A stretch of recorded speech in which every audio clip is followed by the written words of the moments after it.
Hello and welcome back to the Old Soul Millennial channel. Those of you that watch my videos will know that I do a little bit of logging with this little Craftsman LT2000 Lawn Mower. It's not uncommon for me to be towing about 1,000 pounds of rounds with this little mower and my logging jib crane trailer. Unfortunately, I think I overdid it the other day a little bit though. I've been noticing that the lawnmower has been pulling to the right a little bit. I took the engine cover off and I noticed that my front axle is bent a little bit. So in today's video, I'm going to attempt to straighten out the axle on this little Craftsman LT2000 Lawn Mower. I could buy a new axle for about $100, but it's not in my nature to buy things if I think I can repair it, so let's start tearing this baby apart. So what is actually bent? Well, it's this, I'm going to call it an axle. I know that's really not the right term. It's more like an equalizer bar. So there's a solid piece of tube steel that runs from this spindle to this spindle. And there's a through bolt kind of in the center of the mower here, which allows the front axle to follow the contours in the ground. Now, this face should be perpendicular with the ground, but I have my square set up right now, and you can see that it is clearly bent back quite a ways. I already tried to take an adjustable wrench as kind of like a fork and twist this back, but I was just kind of not necessarily poking a hole in the steel, but it wasn't bending it. So I think we're going to have to take this off all the way and put some heat to it to get it to straighten out. So let's start disassembling this. So I'm going to see if I can get away with leaving the tire on the spindle. So first thing I need to do is remove this. It's almost like a dust cap. So you have a grease fitting, pumps the spindle connection with the axle full of grease. This just helps to keep the breeze out and keep the grease in. So see if we can get this off without tearing it. Looks like we have a C-clip here, so let's try and pry this off. There we go. Clean this up a little bit. Yeah. It also looks like there's a washer on the bottom of the spindle here too. Two washers perhaps. There's actually kind of like a plastic bushing, that's good. I probably should replace these bushings at some point. But on that note, I watched a video recently in which a guy, it was like, the title of the video was like, give your lawnmower power steering. So basically what he did, he took a flat roller bearing, put it on the bottom of the spindle, which that really reduces the friction between where the spindle is received into this slot. And that reduces a tremendous amount of friction, and it makes it, I would think, almost effortless to turn the wheel of your mower. Of course, you have the friction of the tires on the ground, but I thought that was an interesting concept. I'm just too cheap to spend $8 on those bearings right now. Maybe one day. There's actually a bushing at the top here too. That's good to know. Are they wore through? No, they're not wore through yet. Do the same thing on the other side now. Alright, same process on this side. Try and get this cap off without tearing it.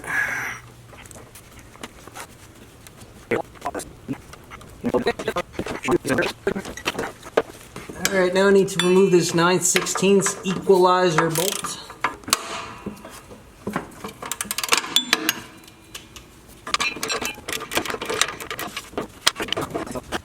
So I got the nut off that bolt, but that bolt is a carriage bolt, and it looks like in order to get that bolt out, I had to either persuade the exhaust to move forward or remove the exhaust. So I'm going to see if I could persuade the exhaust forward slightly.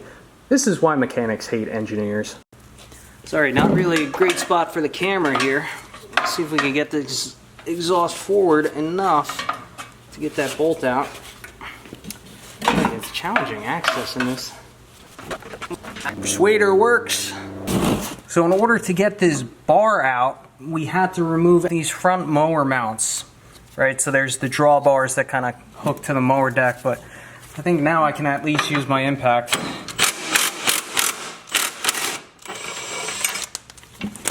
I did get this bolt out, but there's a slot that protrudes into this bracket, and that slot is connected to this bar, so it's like you need two pry bars, one prying out, but there's also a slot towards the front side of this bracket too, so I guess one side at a time, right?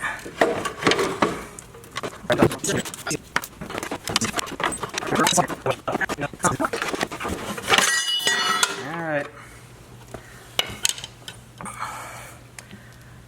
Looks like there's a bushing in the center of this, if I'm not mistaken. So I'd imagine that goes in there like so. Right, that makes sense? Yeah. Oh, there's actually a break in this. Look at that. Wow. That's probably partially why it bent. It's a little bit shiny on the front too, like it's been wearing in or wearing down. Which I guess that would make sense because when you hit something, all the pressure of this is being put on this front here. So yeah, I wasn't hoping to see a break here, but it's nothing we can't fix. Just we'll have to drill this out, drill the end of the crack. We'll have to grind out this crack and then just weld it, or well, yeah, fillet weld back in, grind it down smooth. But before I do that, I think we should try and straighten this. So let's get this up on the workbench. I'll get this cleaned up a little bit and we'll maybe throw some heat on here and try and straighten this puppy out. All right, let's try and get this cleaned up a little bit.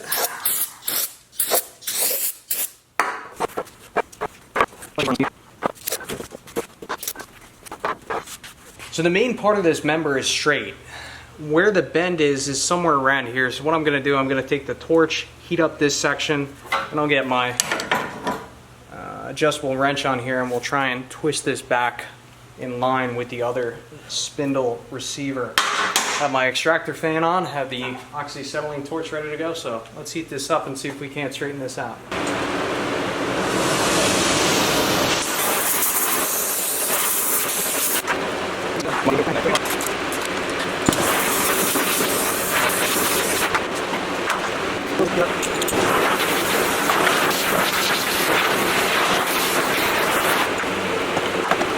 Alright, I'm just about ready to weld here. I drilled out where the root of that crack was and I also V'd out the crack to lay in some new weld.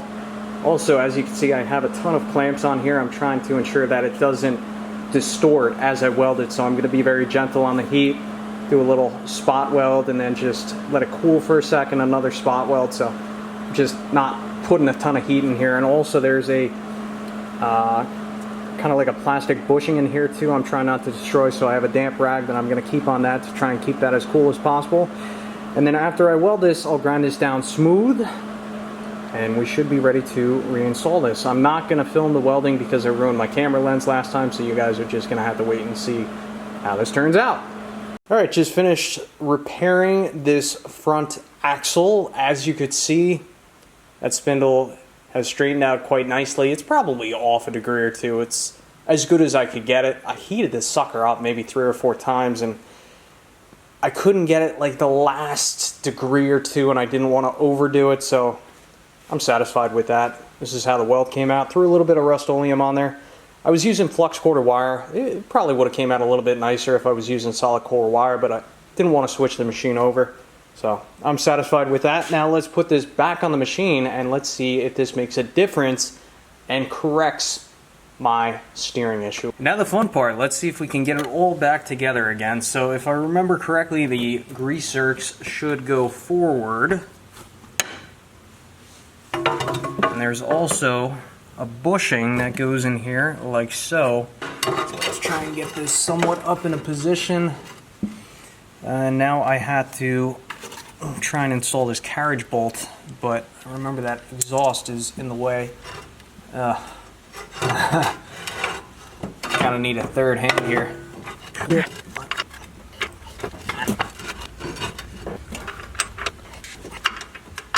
Yeah. Okay. Alright, she started. I can knock these wedges out, holding the exhaust back.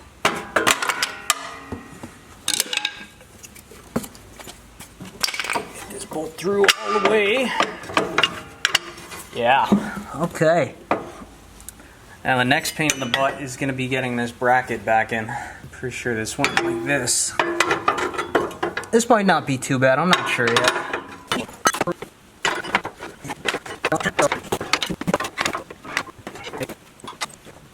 Alright, I'm pretty sure I have this bracket in here in the slots. It looks like it. I'm going to reinstall these carriage bolts. And we'll tighten down the nuts.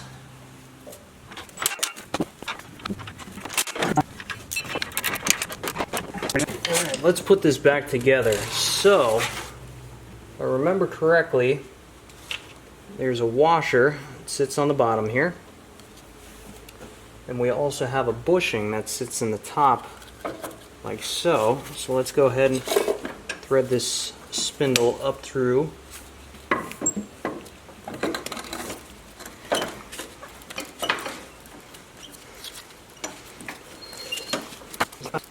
Now it should be a washer.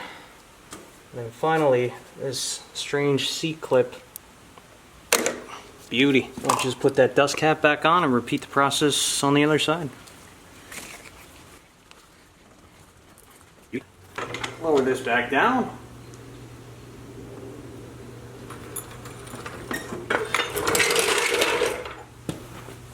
Give her a test.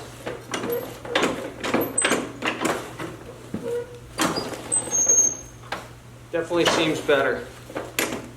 I mean, at the end of the day, everything's still getting a bit worn out from the use I've been putting it through. See, like where these control rods go to the spindles.